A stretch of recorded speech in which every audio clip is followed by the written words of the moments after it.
Helo blantos, fel ych chi'n gallu gweld, mae gyda ni rhif 2 digid sy'n lluosi gyda 2 digid arall. Dwi'n gwybod ein bod ni wedi gwneud hwn yn y fideo blaenorol, ond fel chi'n gallu gweld, mae y rhifau yma tipyn bach yn fwy ac yna'n gwneud y swm ychydig bach yn fwy heriol.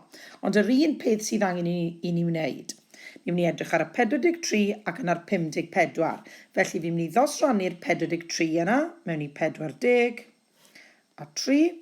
Ac union yr un peth gyda'r 50 a 4. Symbol lluosi gyda ni'n barod fan hyn.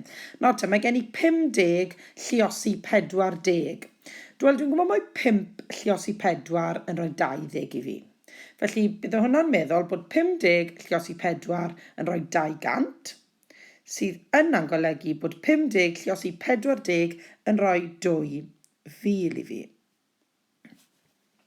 Mae 5 lluosi 3 yn rhoi 15, felly dylai 50 lluosi 3 rhoi 150 i fi. 40 lluosi 4, wel mae 4 lluosi 4 yn rhoi 16, felly mae 40 lluosi 4 yn mynd i rhoi 160 i fi, ac yna 4 lluosi 3 yn rhoi 12. Felly dim ond adio nhw sydd angen i mi wneud, can sicrhau bod y colofnau gen i yn gywir. Fi'n siŵr gallwch chi wneud hwn yn well os chi'n gwneud hwn ar bapur ta beth.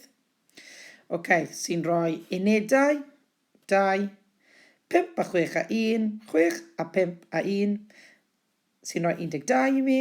Felly mae hwnna'n mynd yn 12, 1 a 1 a 1 yng ngholofn y cannoedd, sy'n rhoi 300 ac yna mae'r 2,000 gen i'r ôl, sy'n rhoi ateb o 2,322.